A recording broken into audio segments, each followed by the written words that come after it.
Hello guys, आज मैं आपको एक डाकू और एक बुद्धिमान आदमी की स्टोरी सुनाने वाला हूं। अगर आपको स्टोरी अच्छी लगे तो हमारे चैनल फैंटेसी हिंदी को सब्सक्राइब करें। प्राचीन समय की बात है। एक छोटा सा गांव था जिसका मुखिया बहुत ही समझदार और आत्मनिर्भर था। मुखिया जो भी कहता लोग बिना सोचे वह पालन करते थे। मुखिया का सभी लोग बहुत सम्मान किया करते थे। वह हमेशा लोगों की मदद किया करता और सबको आत्मनिर्भरता सिखाता। वह लोगों में अच्छे अच्छे गुणों को उभारने में मदद करता और कभी राजा से मदद नहीं मांगता। जब भी किसी बात की जरूरत होती तो मुखिया सारे गांव को इकट्ठा करके जन सहयोग से कार्य करवाता। एक बार लुटेरों ने गांव पर हमला कर दिया। मुखिया और गांव के लोगों ने उनका सामना किया, पर वह लुटेरे योद्धा की तरह लड़ रहे थे और गांव वालों को हराकर सारा अनाज और कीमती वस्तुएं ले गए।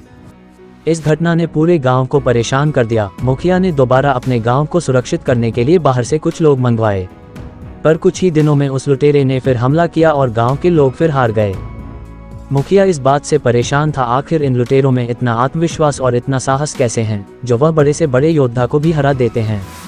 मुखिया कुछ लोगों को लेकर उन लुटेरों के ठिकाने पर जा पहुंचा और उसने देखा लुटेरों के पास बहुत सारे संसाधन, हथियार, खाने का सामान और ना जाने क्या क्या रखा था।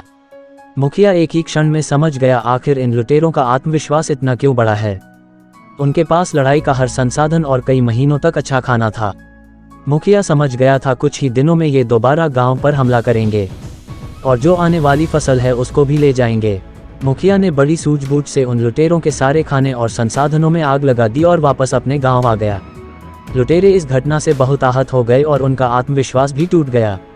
अब ना उनके पास ज्यादा दिन का खाना बचा था और ना ही अच्छे हथियार बचे थे।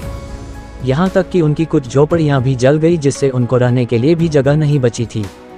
अपनी इस हालत को दोबारा सुधारने के लिए लुटेरों ने इस बार फिर से हमला किया, पर गांव के मुखिया को पता था कि अब उनके पास कुछ नहीं है और यह सब उन्होंने गांव के लोगों को बताकर सभी का आत्मविश्वास बढ़ा दिया था।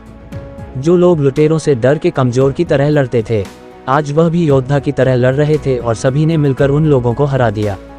गांव के लोगों ने लुटेरों को पकड़कर राजा के हवाले कर दिया और सारी घटना के बारे में अवगत कराया।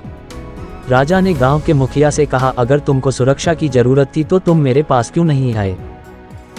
मुखिया ने बड़ी नम्रता से कहा, महाराज, हम अपनी रक्षा करने में स्वयं सक्षम हैं। अगर मैं आपको खबर देता तो किसी भी छोटी से छोटी घटना के लिए हम आप पर आश्रित हो जाते, इसलिए हमने पहले स्वयं पूरी कोशिश करने की ठानी। अगर इसके बाद भी हम हार जाते तो फिर हम आपके पास आते। मुखिया का स्वाभिमान देखकर राजा बहुत प्रसन्न हुआ और मुखिया को ढेर सारा इनाम दिया। मुखिया ने यह इनाम गांव के विकास कार्यों में खर्च कर दिया और वह सबकी नज़रों में महान गया। शिक्षा, हमें अपने दुश्मन की कमजोरी और ताकत का पता अवश्य होना चाहिए, तभी हम उस पर विजय पा सकते हैं। किसी छोटी सी बात के लिए हमें किसी पर निर्भर नहीं होना चाहिए, हमें स्वयं पूरी कोशिश करना चाहिए कि हम आत्मनिर्भर बने। तो कैसी लगी गाइज आपको कहानी, कमेंट बॉक्स जरूर बताएं और ऐसी ही मज़ेदार वीडियो देखने के लिए हमारे चैनल फैंटेसी हिंदी को सब्सक्राइब जरूर करें। धन्यवाद।